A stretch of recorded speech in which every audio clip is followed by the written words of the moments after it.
காலை உணவு ஒரு நாளினுடைய முக்கியமான உணவு அப்படின்னு எல்லாருக்கும் தெரிஞ்சதான். ஆனால் ஆரோக்கியம் தரும் அப்படின்னு நம்பி பலர் காலை நேரத்தில் எடுத்துக்கொள்ளக்கூடிய சில உணவுகள் உண்மையில உடல்நலத்திற்கு எதிராக செயல்படுது. அதுதான் உண்மையிலேயே ரொம்ப அதிர்ச்சி தரக்கூடிய ஒரு உண்மை. சந்தையில எளிதாக கிடைக்கிறது, சுவையாக இருப்பதுன்னு ஒரே காரணத்தினால தேர்வு செய்யப்படக்கூடிய இந்த உணவுகள் நீண்ட காலத்துல பல்வேறு உடல்நல பிரச்சனைகளுக்கு வழிவகுக்கும்னு ஊட்டச்சத்து நிபுணர்கள் எச்சரிக்கிறாங்க. குறிப்பாக குழந்தைகள் முதல் பெரியவர்கள் வரை விரும்பி சாப்பிடும் சர்க்கரை கலந்த காலை உணவு தானியங்கள் உடலுக்கு தேவையான நார்ச்சத்து மற்றும் புரதச்சத்து இல்லாமல் அதிக சர்க்கரையே கொண்டிருக்கிறது. இவ்வகை உணவுகளை சாப்பிட்டவுடன் ரத்தத்தில் சர்க்கரையின் அளவு திடீரென உயர்ந்து சில மணி நேரங்கள்ல ரொம்ப வெகுவாக குறையுது. விரைவில் பசி இருப்பதோடு நாள் முழுவதும் சோர்வு, கவனக்குறைவு போன்ற பிரச்சனைகளும் ஏற்படும். காலை உணவுல புரதச்சத்து அவசியம் அப்படின்றத பலருமே தேர்வு செய்யணும். பதப்படுத்தப்பட்ட இறைச்சி வகைகள் இதயத்திற்கு ஆபத்தை ஏற்படுத்தும். அதே போல நிறைய தேவையில்லாத, அதுவும் மார்னிங்லயே நம்ம இறைச்சிகளை எடுத்துக்கிறது ரொம்பவே ஒரு ஏற்றுக்கொள்ள முடியாத ஒரு தேர்வுன்னு தான் சொல்லணும். தொடர்ந்து இதை நம்ம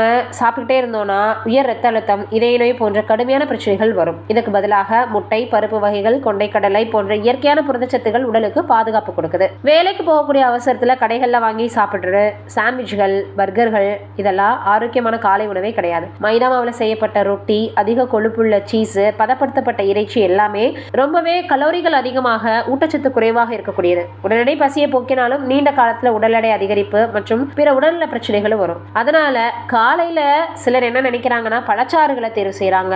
பாட்டில்கள் அடைத்து இருக்கக்கூடிய பழச்சாறுகள்ல பழத்தின் இயற்கை சத்துக்களை விட சர்க்கரையே அதிகமா இருக்கும். இது கவலைக்குரிய உண்மை.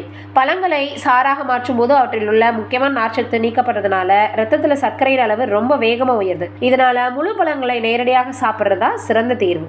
இப்படி நம்ம நல்லது நினைச்சு சாப்பிடக்கூடியது எல்லாமே ரொம்பவே ஊட்டச்சத்து இல்லாத, கலோரிகள் ரொம்ப அதிகமா இருக்கக்கூடியதாக இருக்குது. அதனால நம்ம காலை உணவுல ரொம்ப கவனமா இருக்கணும்.